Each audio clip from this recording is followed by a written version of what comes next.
But let me start first with the U.S.-China policy. This week we heard from the former director of the CDC, who told us what Senator Tom Cotton, frankly, told us a year ago on this program. Here's Robert Redfield. Listen to this. I am of the point of view that I still think the most likely etiology of this pathogen in Wuhan was from a laboratory, escaped. Other people don't believe that. That's fine. Science will eventually figure it out.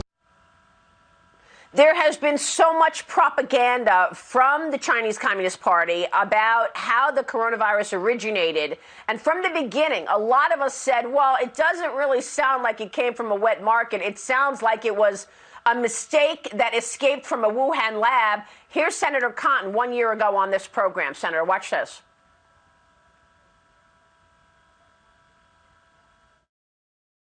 But almost everyone with whom I spoke tonight said they came here because they want a better job.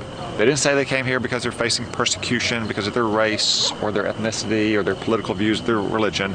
They want a better job. That's not grounds for asylum.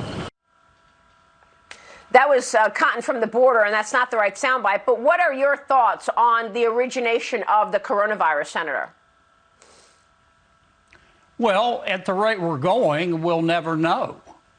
Because Dr. Tedros, who's in charge of the World Health Organization, is owned lock, stock, and barrel by China. If you took President Xi Jinping of China, turned him upside down and shook him, Dr. Tedros would fall out of his pocket.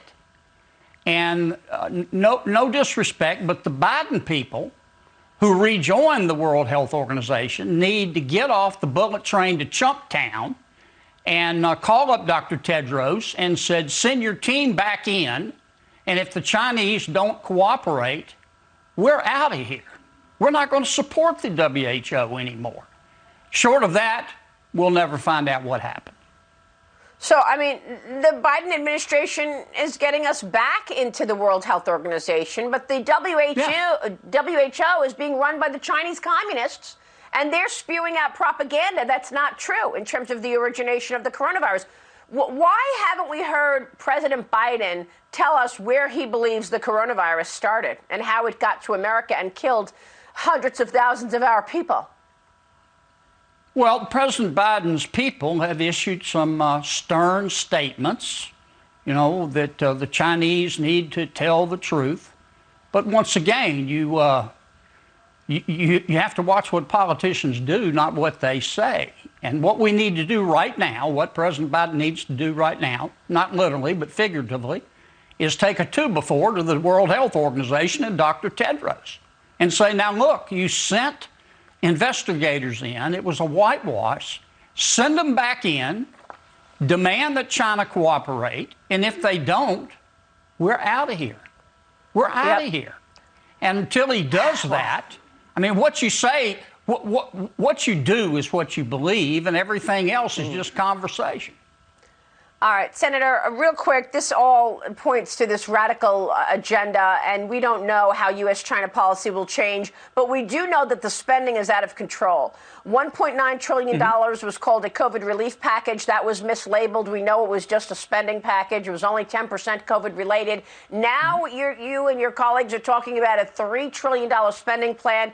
When are you expecting to see taxes increased to pay for all of this?